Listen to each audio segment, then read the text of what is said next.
Welcome to this tutorial brought to you by River City Graphics. Today we'll be finishing our series on the selection methods by showing you how to do advanced hair selection using masks. So, to get started, we're going to open up Photoshop. And here you can see I have an image of a girl, and she's got some pretty wild hair going on. Now, with any of the other methods that I've discussed in previous tutorials for making selections, they wouldn't do a very good job of selecting this girl from the background, mainly because of all these tiny hairs that she has flying around. So lucky for us, there's a method in Photoshop for selecting these hairs, and it is using masks.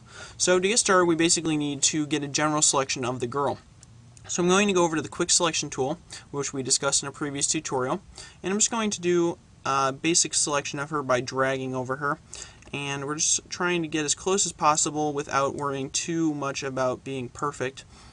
And once we have a general selection, you can see I zoom in here. You don't have too much of the hair. I didn't worry about any of these individual hairs. You're just trying to keep the white out of the selection, so I'm just going to hold Alt and get rid of the white that's in the middle here. And now we have a pretty good selection going on. So now that we have this, what I'm going to do is go to the masks, and you can get to that. I have mine over here. It's already out, but if you don't have that, you can go up to Window and then go down to Masks to find it. So once you have that done, what you need to do is come over and click on this little square with a circle, and it has a little plus, and basically what that's going to do is add a pixel mask. So you're going to click on that, and you can see that it's already cropped out everything that wasn't in our selection, so it looks pretty terrible with her hair right now. And what we're going to do, I'm just going to zoom in right now, what we're going to do is take and go to Mask Edge. And what that's going to allow us to do is really refine this selection of her hair and the rest of her body, but specifically the hair in this tutorial. So the first thing you have in this box is going to be the views, and so you can see that when I click through these, you have a bunch of different views that you can look at this image for, but the bottom three are probably going to be the best to help you. So the black and white basically shows you a black and white version of your selection. Then you have the on layers, which is your final version, and then you have the reveal layer, which is the original.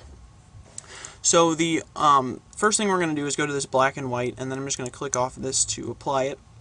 And then we're just going to take and drag up this radius here for edge detection. So I'm just going to take and drag that up somewhere around the middle. And what you can see is it's already started to change how it views that hair. Instead of being blocky, now it's starting to find each of those little individual hairs. And if you turn on a smart radius, it's going to find an even better selection of those. So if we go back to our on layers, you can see that it's already starting to get a little better. So we're still missing quite a bit of the hair though. If we go to our on white and then our original, you can see there's a lot of hair that we're missing out on. So we're going to leave it on the reveal layer, and then we're going to make sure that we have this little tool here selected that's called the Refine Radius tool. And what we're going to do is basically just try and highlight around all of the hair that's up at the top. So I'm just going to try and get a quick selection here, and you're just trying to get all of this area. Now it doesn't matter if you get a little bit into the white, just try and stay near the hair, but any white that is surrounded by hair you should probably go over so that it can add that into the selection and judge that it shouldn't be there.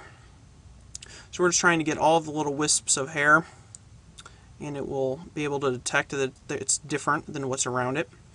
And so once you have a pretty good selection, you can come somewhere up around here just to make sure you've gotten everything. And we're just going to release. Now you're not going to see any difference right here, but once you change your view to, say, the black and white mode, you can see that we have a much better selection of the hair. And if you go back to the on layer mode, you can see that we have an even better selection. So I'm just going to click OK to apply that, but before I do, I can just mention that you have all of these other different options. You have smoothing, feathering, contrast, and shifting edge, which basically brings it in further closer to her head and then further out, depending on which way you push that. And you can also decontaminate the colors, such as if you were using a green screen and there was a green tint to the hair. So anyway, I'm just going to click OK, and that's going to apply that. And you can see that it added it into a layer mask, so if you wanted to click on this and then paint with a paintbrush, black or white, you can add or subtract from what you already have. But what I'm going to show you is I'm just going to zoom out, and you can see we have a pretty good selection of the hair there. And if you take and you can duplicate this layer, and then it really makes the effect work a lot better if you duplicate that layer, and you can see that it added in a bunch more color that had been lost previously, you can see right there. So by doing that, you have a pretty good selection of the hair, much better than you would get with other methods.